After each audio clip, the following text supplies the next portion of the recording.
Support comes from BECU, a member-owned credit union putting people over profit, offering financial services and support to the community with access to local financial centers, over 30,000 ATMs, and online resources at becu.org. Federally insured by NCUA. Hey, it's Patricia Murphy. It's Tuesday. This is Seattle Now. King County says 1 in 4 adults have now received at least one dose of the COVID vaccine. We are on the right track. In a minute, Dr. Ali Mokdad will give us some perspective. But first, let's get you caught up. Restaurant and hospitality workers say they're at increased risk for COVID, and they're petitioning the governor to add them to the vaccine list. All this in anticipation of Phase 3, which will mean indoor dining at 50% capacity and more events, like opening day. The next round of vaccines includes food processors. The Washington Hospitality Association and the Seattle Restaurant Alliance sent a petition with more than 3,500 signatures to the governor. Mayor Durkin has extended the city's eviction moratorium till June 30th. It had been set to expire at the end of the month. While the moratorium is in effect, property owners can't evict tenants from property unless there's an imminent threat to the health and safety of the community. The order also prevents landlords from charging interest on late payments. And you may want to slow your roll a bit through Seattle. In an effort to reduce traffic deaths, the city is lowering the speed limit on 7 state routes. Aurora Avenue North is on the list. It will drop to 30. West Marginal Way changes to 35, and East Marginal Way to 40.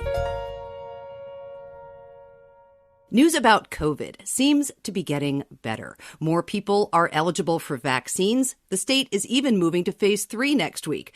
The ground rules of the pandemic are shifting. And this is new space for risk assessment. Dr. Ali Mokdad is here to help us keep it real. He's with the Institute for Health Metrics and Evaluation at the University of Washington. Dr. Mokdad, thank you so much for taking the time. My pleasure. There is real reason for hope here, right? And it feels great to feel good about what we're going through right now, right? Because it's been so long since we were able to take a deep breath and see hope. And I've noticed it even in my own behavior that I'm much more relaxed. I mean, I'm still double masking, right? But I am not as fearful. I'm not operating from that place of fear that I was. I wonder if this is something that's happening to you as well. It's expected. Remember, we've been with this virus for over a year right now. So we're getting used to it and we have to live with it. So we're not as fearful of it as we used to. And yes, all of us have to change our behaviors. Of course, we need to be very careful. But like myself, I took the vaccines. My mom took the vaccine and I'm considering visiting my mom. So I bought a ticket to travel, which is very difficult for all of us right now. It's a calculated risk. My mom is very old and she has a lot of health problems. So I'm taking a chance. But again, every American is struggling with the same issues that I'm struggling with. A trip like this, which is very important for me and for my mom, I'll be very careful doing it and taking again a risk. But for travel, like it's not associated with something really important, please delay it. Please keep wearing your mask. Please keep a safe distance and please avoid large gatherings. I'm curious how you came to the decision to potentially visit with your mom. How did you puzzle this out and how did you puzzle out the risk? So there is always a risk getting on a plane, especially my mom is in Beirut, Lebanon. So it's a long flight. It's not a short flight. But I have 2 of my best friends. Their mom died during this year. So I'm concerned. My mom with her health problems. I need to be with her.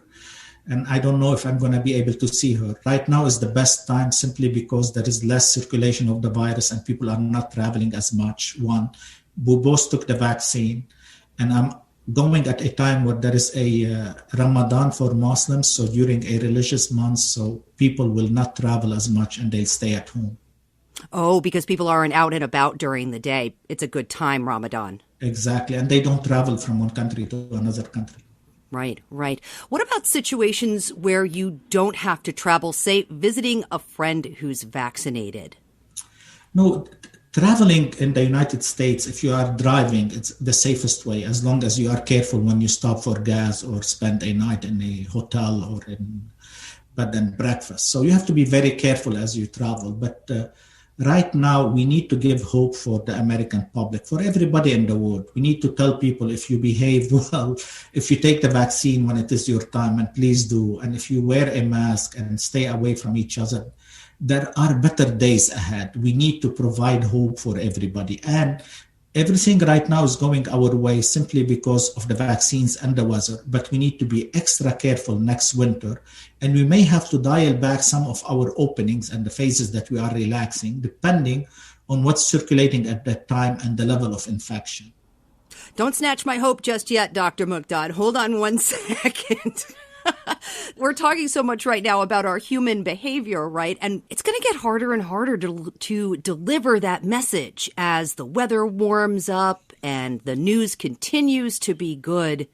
It is. It's going to be a big challenge. One, simply because cases are coming down, the weather is getting warm and warm. And also, all of us are tired. Everybody is fatigued from this virus, and everybody wants to go back to normal. So the challenge here is you have to relax a little bit, but you have to tell people that you need to contain your urge to go back to normal. There is no normal like we used to have before COVID-19. We have to live with this virus. We have to adapt to this virus. And the sooner we do so, the better we are. The governor says we're moving to phase 3, but we are still looking at case counts that were right around during the second peak of this virus. How does this make sense? It makes sense simply because we have a vaccine right now, and we are vaccinating even much more people as we go forward. If you look at our vaccination record right now, we're vaccinating over 2.2 million a day, and we will be vaccinating even more. So we really need to come to people and say, if you get your vaccine, and if you come and take your vaccine when your time comes, yes, we can relax some of these measures. Otherwise, no one will come and take the vaccine. No one will keep doing what is good simply because they give up, and we can't afford that. That's a really interesting point, that for the governor and for the state of Washington right now, banking on the vaccine distribution and the benefit that is going to give us gives him the rationale he needs to start moving us forward, even though our cases are higher. Exactly. Right now, the governor and the leadership of our state is seeing that vaccination is rolling out fast. We're having more and more supplies of vaccines coming our way. We're expected by mid-April, we will have about 5 million doses available to Americans on a daily basis. So yes, we can vaccinate a lot of people. We can possibly vaccinate about 6 million a day. And yes, we can have a better summer. Yes, we can have July 4th barbecue. And yes, we can be happy this summer. But until then, please cancel your travel unless it's something very important and you really have to do it. And if you decide to do it, please be careful.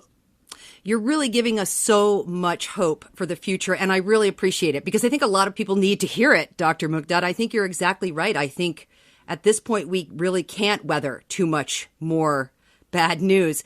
IHME does a lot of disease modeling. What are you seeing about the potential trajectory for this virus right now, if we all stick to our ground rules?